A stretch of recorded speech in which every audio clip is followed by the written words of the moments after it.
Di video kali ini aku pengen ngejawab pertanyaan yang bilang bahwa oh aku kok kayaknya nggak bisa bahasa Inggris ya. Pas ditanya kenapa, itu jawabannya karena nilaiku jelek atau TOEFL atau IELTS-ku nggak lolos, nggak tembus jumlah atau nilai yang ku pengenin.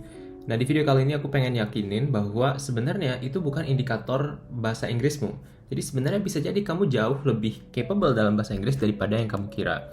Nah banyak orang agak susah untuk melihat ini karena dari zaman sekolah itu kita udah dibiasain melihat bahasa Inggris tuh kayak matematika, yang mana bahasa Inggris tuh adalah A plus B maka hasilnya harus C. Padahal sebenarnya bahasa kan alat komunikasi. Bahkan kalau kita dalamin lagi, sebenarnya kalau kita semakin menyelam ke dalam pop culture-nya atau budayanya Amerika gitu atau Inggris, kan mereka sebenarnya banyak juga yang pakai bahasa Inggris yang enggak sesuai rumus gitu. Misalnya orang tuh bisa aja ngomong you was here bro, you was here, kan harusnya kan you were here kan, tapi you was here. Nah kalau misalnya kita biasa ngelihat bahasa Inggris tuh sebagai A plus B sama dengan C, kita nggak bakal bisa pick up nuansa-nuansa kayak begini yang ada sebenarnya dalam berbahasa. Nah makanya sekarang aku pengen coba untuk nge-reframe itu sendiri. Yang pertama untuk membuatmu paham bahwa bahasa Inggris itu harusnya diakuisisi dan dia adalah alat komunikasi bukan rumus matematika. Dan yang kedua, bahwa kamu sebenarnya udah jauh lebih baik daripada apa yang kamu bayangin sejauh ini. Nah sebelumnya teman-teman, kalau kamu nonton video ini, itu tandanya kamu udah mungkin lebih dulu atau kamu udah di depan dari kebanyakan orang di luar sana. Dan itu adalah tanda kan bahwa kamu sebenarnya udah ngambil effortnya buat belajar, sedangkan orang lain tuh enggak. Nah kalau kamu mau upgrade lagi, yang tadinya dari nggak ngapa-ngapain terus sekarang nonton video YouTube, nah itu aku ada beberapa panduan yang bisa ngebantu kamu buat belajar bahasa. Kayak misalnya ada kalender Couch to Conversation, itu kayak kalender yang hari per harinya udah ku tulis detail apa aja yang harus kamu lakuin. Nah kalau kamu agak sulit buat nentuin mau ngapain nih belajar bahasa Inggrisnya atau apa yang harusnya kamu lakukan, kamu bisa cek Couch to Conversation, itu ada di cetakbirubahasa.id. Nah di situ dikasih tahu dari hari ke harinya kamu harus ngapain. Sip, kita langsung masuk aja ke dalam beberapa bukti. Yang pertama, kemungkinan besar kamu udah bisa bahasa Inggris atau lebih baik daripada yang kamu kira. Kalau misalnya kamu sekarang udah mulai ngerti atau tahu kapan kamu salah pas lagi ngomong bahasa Inggris. Jadi misalnya pas kamu lagi ngomong, itu emang dalam momen yang nggak sempurna, tapi setelah kamu membuat kesalahan itu, kamu cepat sadar bahwa, oh ya ini salah, dan harusnya yang benar ini. Dan dalam berbahasa itu bukan artinya kita harus benar dalam setiap saat, kayak setiap kali kita ngomong 100 gitu. Tapi setiap kali kita membuat kesalahan itu, kita kemudian cepat untuk sadar bahwa oh harusnya itu yang benar ini. Atau kita setidaknya terbuka dalam mengkoreksi diri kita sendiri. Jadi daripada kita kayak jalan aja sama keseharian kita mengambil waktu untuk benar-benar menganalisis mana yang kita lakukan dan apa yang seharusnya terjadi. Terus yang kedua juga, kita udah mulai ngerti nih jokes sama sarcasm di bahasa Inggris. Bahkan hal yang sederhana juga, kayak misalnya kemarin ada aura farming yang pacu jalur di Riau kan.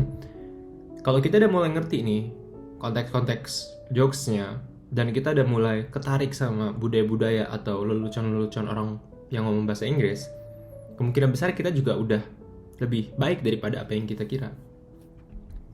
Terus kita udah mulai mengurangi translate. Jadi kita udah mulai lebih banyak nulis aja, berbicara aja. Salah atau benar itu nanti bisa kita koreksi belakangan. Tapi kita udah mulai ngambil effortnya buat ya berpikir aja. Kita udah mulai kalau misalnya udah kepikiran sesuatu nih, kita bilang dulu. Kita nggak terobsesi ini bakal benar atau enggak. Nah itu tanda sebenarnya. Karena lagi-lagi ya, bahkan native speakernya bahasa Inggris tuh nggak selalu sempurna bahasa Inggrisnya.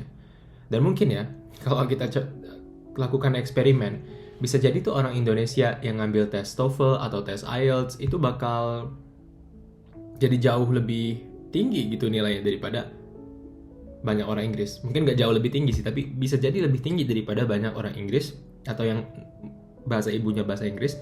Karena TOEFL atau IELTS itu kan nggak sepenuhnya ngukur kemampuan bahasa Inggris dalam artian bahwa itu adalah suatu tes yang standardized.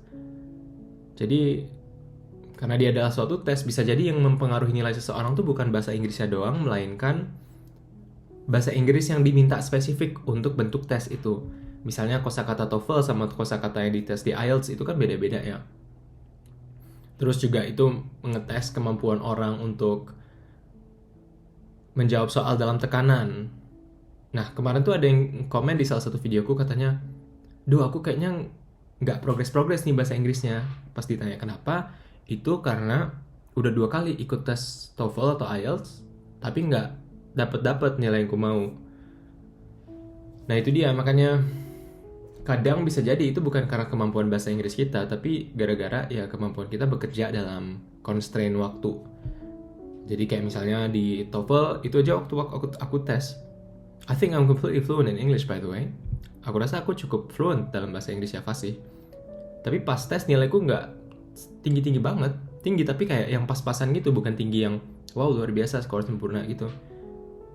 Dan ya itu nggak belajar sama sekali kan, dan nggak latihan sama sekali. Dan ternyata yang bikin susah itu karena ya kita lagi ngomong, disuruh bikin teks misalnya, disuruh bicara, terus ada waktu sekitar 1,5 menit buat mikir, terus buat bilang lagi apa yang tadi kita tulis gitu. Terus dia juga ngetes tuh kalau nggak salah di writingnya itu bukan purely kemampuan writing aja dalam artian bahasa Inggrisnya dalam writing, tapi dia juga nulis kayak struktur argumentasi dan logika kita secara umum, yang mana biasanya cara latihnya bukan dari belajar bahasa Inggris, tapi dari ya improve kemampuan kita berlogika, bernalar, dan menuliskannya. Makanya jadi kadang kita masih agak susah, atau banyak orang tuh masih campur-campurin itu. Masalah yang sebenarnya bukan masalah bahasa Inggris, bahasa Inggrismu oke-oke aja, tapi kita campur dengan masalah bahasa Inggris. Terus juga ada beberapa alasan ya kenapa kita agak kurang nih bahasa Inggrisnya. Ini aku bahas lebih lanjut sebenarnya di short course videoku di link yang sama, cetakbirubahasa.id. Di situ aku bikin short course video di mana di bab pertamanya itu ngomongin pola pikir dan juga cara orang Indonesia berpikir tentang bahasa Inggris lah, dan apa yang menghambat banyak orang Indonesia. Dan ternyata ini ditemukan bahwa kemungkinan besar ini adalah dari cara kita diajarkan. Dan ternyata itu di salah satu komentar videoku yang sebelumnya, itu ada yang bilang bahwa dia jadi minder ngomong bahasa Inggris karena waktu itu pas ngomong bahasa Inggris ada entah guru atau orang dengan otoritas lah yang bilang ke dia bahwa habis dia presentasi ini, dia dibilang kayak, "Oh, kamu itu ngomongnya tuh kayak ngomong bahasa Indonesia yang diinggriskan ya." Dan ternyata itu membekas. Sekalinya ada orang ngomong kayak gitu, itu bakal nempel sama kita. Dan kita jadi ngaitin itu sama identitas kita gitu. Kita nggak bisa misahin kemampuan dan juga siapa diri kita. Kita langsung mengambil itu sebagai, oh ini adalah siapa saya.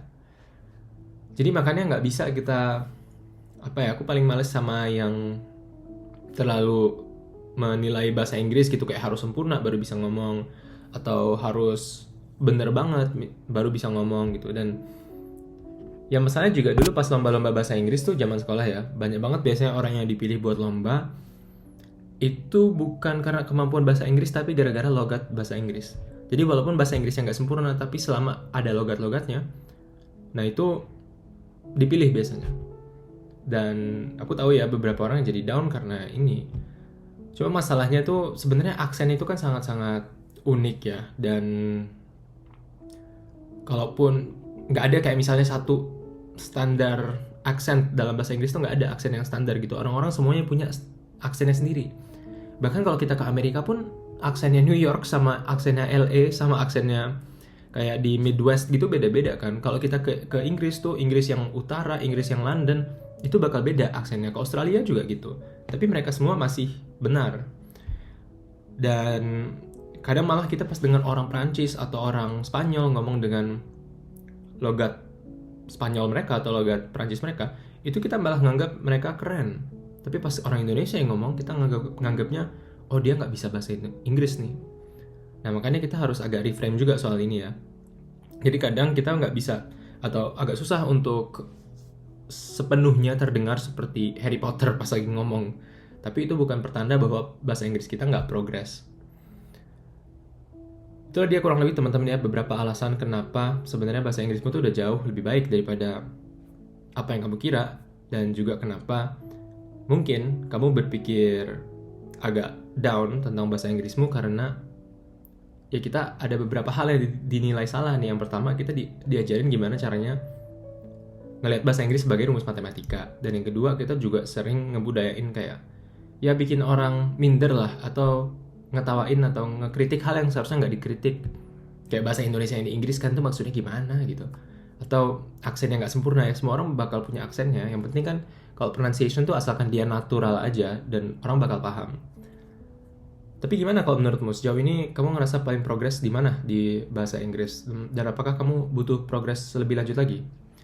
Oh ya, jangan lupa cek cetakbirubahasa.id. Di situ ada ebook, ada juga short video course, dan ada juga kalender yang kususun hari ke hari kamu harus ngapain aja kalau kamu mau ngambil bahasa Inggrismu ke level selanjutnya. Terima kasih, sampai jumpa di video selanjutnya.